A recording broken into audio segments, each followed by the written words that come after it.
the highs and the lows get all mixed up. This week, I read at two places that couldn't possibly be more different, Om Shanti and the 21 Club. Poetry slips its way under the most unlikely of skirts and down the trousers of the least obvious men to diddle like a fiddle.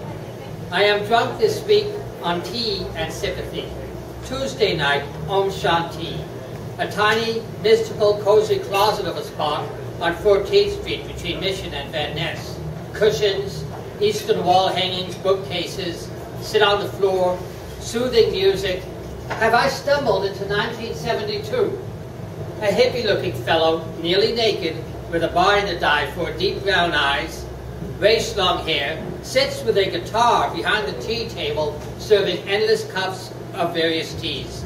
He tells me that when he isn't working in the tea room, he moonlights as a cuddleologist. That's a new one for me. But what the hell, it's hot, really hot. I sip tea, I try to stay calm. I almost manage it too.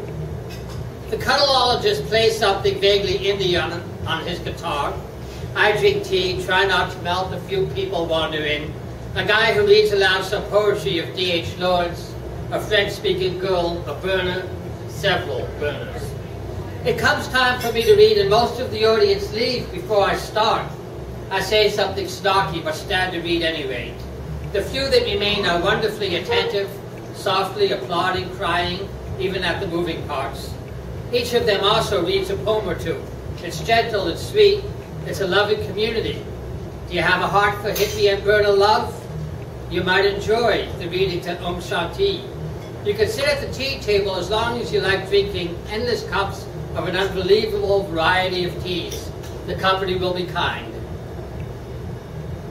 Wednesday night, the 21 Club, Turk and Taylor Streets, the Tenderloin. Can this place possibly be more different than Om Shanti? I park my car nervously early in the evening to check out the neighborhood and spy out the club before I will return for the open mic, where I've been invited to read. It's 5 p.m. The street corner is packed. Several people lurch about on canes. One man stumbles and falls. A filthy young woman with wild eyes and matted hair, thin as a pencil, is gesticulating wildly as she talks to herself in a string of curses. Within 10 minutes or so, half a dozen police cars, marked and unmarked, stop by to check out the scene. The locals are angry about that. I step into the bar. It smells like urine. There's no sign. There's about 10 people inside. It's cramped. I turn to a blousy lady sitting at the end of the bar and ask, "Is this the 21 Club?" "Sure is, honey," she slurs. "Come on in, it's nice here." "Hey, Frankie, you got a new customer." "Sweetheart, this is Frankie, he's the owner." Frankie steps to the counter and offers his hand. He looks me right in the eye and smiles. "Is this the place for the poetry reading?" I ask. "Oh, yeah," says Frankie, "the poets. They'll be here at 8. I stay long enough for a cup of coffee. There's something different about this place. A lot of it is Frankie, who looks everybody directly in the eye and converses with each drunk at the bar, respectfully. The area behind the bar has been humorously decorated with knickknacks and masks and sports posters and humorous jokes. A sign reads, "Attention men, please, please turn down the testosterone. Thank you." People are smiling. What? What? People are smiling? In a Skid Row bar? I've been in Skid Row bars before. They are not happy places. But this feels safe, welcoming.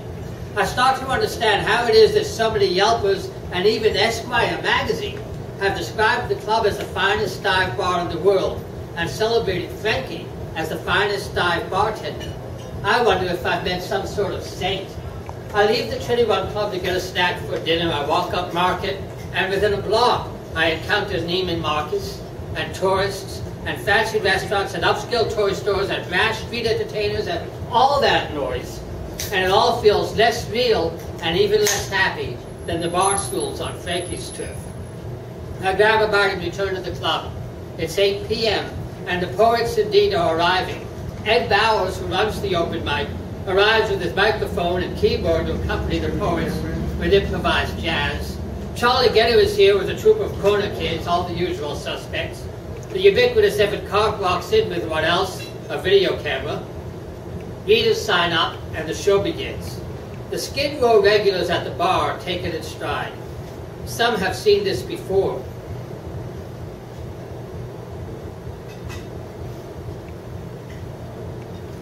Some are astonished. All are respectful, leaning forward, listening intently.